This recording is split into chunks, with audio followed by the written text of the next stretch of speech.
اعوذ باللہ من الشیطان الرجیم بسم اللہ الرحمن الرحیم وما اہلکنا من قریۃ الا ولہا کتاب معلوم ما تسبق من امۃ اجلہا وما یستأخرون وقالوا یا ایہا الذی نزل علیہ الذکر انک لمجنون لو ما تأتینا بالملائکۃ ان کنت من الصادقین ما ننزل الملائکۃ الا بالحق وما كانوا اذا منذرین۔ کوئی قوم اپنے معین وقت سے نہ پہلے ہلاک ہوئی ہے اور نہ اس سے آگے جا سکتی ہے، اور یہ لوگ کہتے ہیں کہ اے وہ شخص جس پر یہ ذکر یعنی قرآن اتارا گیا ہے تم یقینی طور پر مجنون ہو۔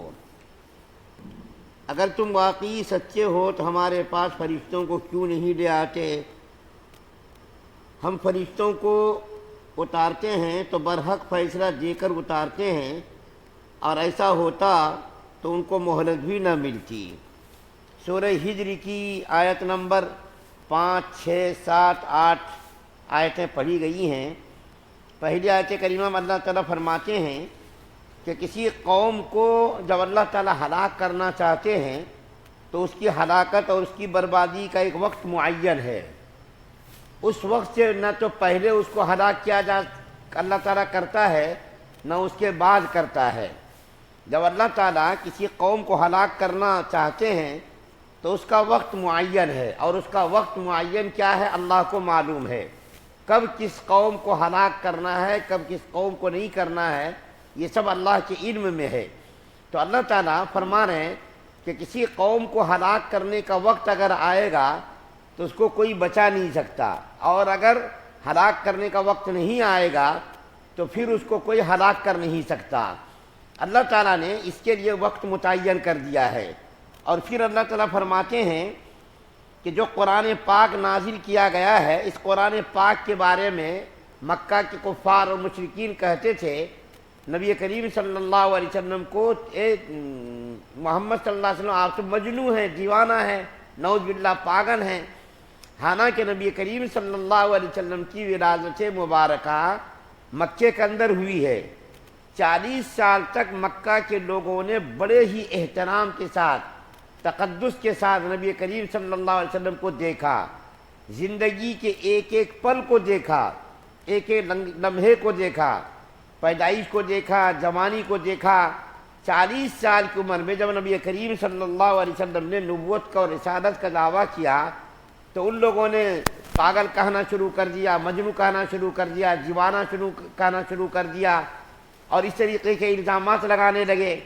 حالانکہ نبی کریم صلی اللہ علیہ وسلم ان تمام الزامات سے بری تھے، نہایت ہی ہوشیار، دانشمند، دنیا کے سب سے بڑے عقل مند اور ہوشیار تھے۔ یہ دیوانگی کا الزام، مجنون پن کا الزام، اس قسم کے الزامات وہ لوگ صرف حسد میں اور عناد میں لگاتے تھے۔ ان کو چونکہ نبی کریم صلی اللہ علیہ وسلم کے لائے ہوئے دین کو قبول کرنا نہیں تھا، اس لیے وہ لوگ بیٹھ کر کے آپس میں مشورہ کرتے تھے کہ ان کو کس طریقے سے، یعنی نبی کریم صلی اللہ علیہ وسلم کو کس طریقے سے بدنام کیا جائے۔ تو کبھی کہتے تھے جادوگر ہیں، ان کے کلام کے اندر تاثیر ہے، جب یہ بات کرتا ہے تو ان کی بات کو سن کر کے لوگ دیوانے ہو جاتے ہیں، ان کے غلام بن جاتے ہیں، تو کہتے تھے کہ جادوگر ہے، کبھی کبھی کہتے تھے مجنون ہے۔ یہ صرف الزام اس لیے لگاتے تھے تاکہ ان کی بات کو کوئی قبول نہ کرے۔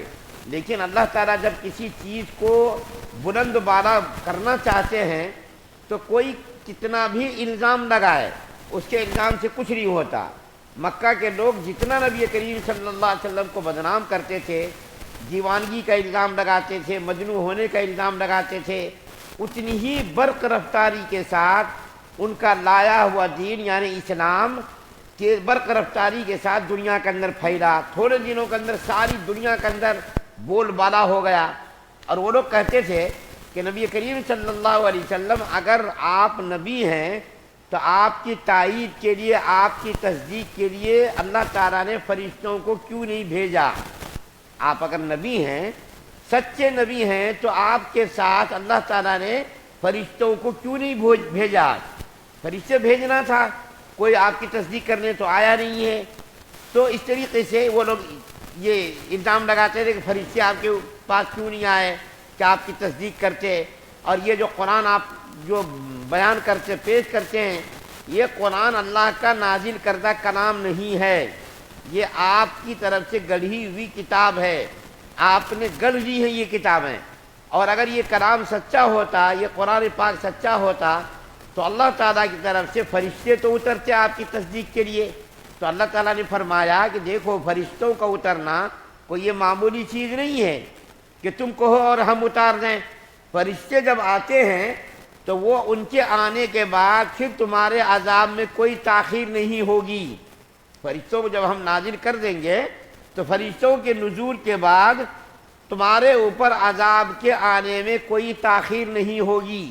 فرشتے آئے تو عذاب لے کر اگر تم نے نہیں بات مانی، تمہاری فرمائش کے مطابق اگر ہم نے فرشتوں کو بھیج دیا اور فرشتے آ گئے اور تم نے بات نہیں مانی، تو فرشتوں کے نزول کے بعد تمہارے اوپر عذاب جلدی آ جائے گا، پھر تم بچ نہیں سکتے۔ تمہاری مرضی اور تمہاری خواہش کے مطابق ہم فرشتوں کو اتار دیں تو پھر اگر تم نے بات نہیں مانی اور نبی اور رسول کو نہیں مانا تو پھر تمہارے اوپر عذاب آنے میں تاخیر نہیں ہوگی، بلکہ جلد سے جلد ہم عذاب بھیج دیں گے۔ تو ان چند باتوں کو اللہ تعالیٰ نے ان آیات کے اندر بیان کیا ہے۔ اللہ سے دعا اللہ ہم سب کو سننے زیادہ عمل کی توفیق عطا فرمائے۔ سبحان اللہ و بحمدہ، سبحانک اللہم و بحمدک۔